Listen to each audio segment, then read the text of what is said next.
Herkese merhabalar. Bugün sizlere yiyen herkesin tarifini isteyeceği pamuk gibi yumuşacık, tam ölçülü, harika bir kuru mayalı puf poğaça tarifi hazırladım. Dışı hafif çıtır, içi kat kat ve puf puf kabaran bu poğaçaları çay saatleriniz ve kahvaltılarınız için gönül rahatlığıyla yapabilirsiniz. Üstelik hamuru hazırlamak da çok kolay. Tarifin tüm püf noktalarını kaçırmamak için videomu sonuna kadar izlemeye devam edin. Hazırsanız başlayalım. Deneyenlere afiyet olsun. Poğaçamızın hamuru için yoğurma kabına öncelikle 1 su bardağı ılık süt, 1 paket kuru maya, 1 yemek kaşığı toz şeker ve 1 su bardak ılık su ilave edip karıştıralım. Ardından 15 dakika kadar mayanın aktifleşmesi için bekleyelim.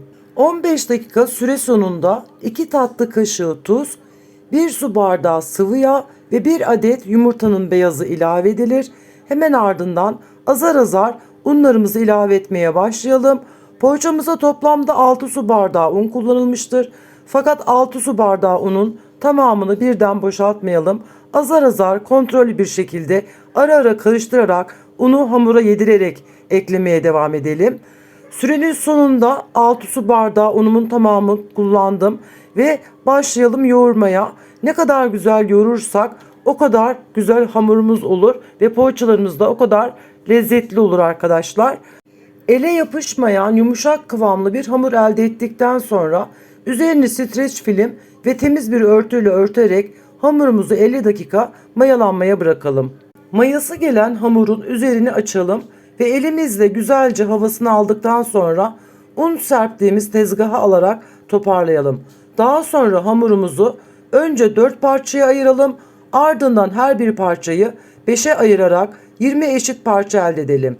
Bu aşamada fazla olan hamurdan alıp az olan hamurlara ek yaparak eşit hamurlar elde edebilirsiniz.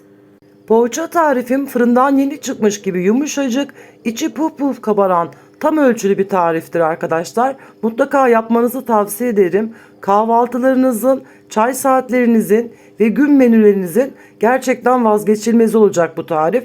Denedikten sonra başka poğaça tarifi kesinlikle aramayacaksınız. 20 eşit parçaya böldüğümüz parçalardan her birini elimizle yuvarlayarak şekillendirelim. Şekillendirdiğimiz poğaçalarımızı pişirme kağıdı serdiğimiz fırın tepsisine sırayla dizelim. Üzerlerine yumurta sarısı sürüp susam serperek 15 dakika daha tepsi mayası için bekletelim. Bu şekilde poğaçalarınız daha yumuşak olacaktır. Tepsi mayası da gelen kuru mayalı poğaçalarımızı 180 derece fırında fansız ayarda 20 dakika pişmeye bırakalım.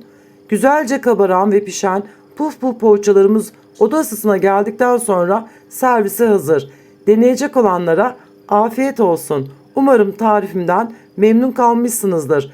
Bir sonraki videoda görüşmek üzere. Hoşça kalın. Sağlıkla, sevgiyle kalın.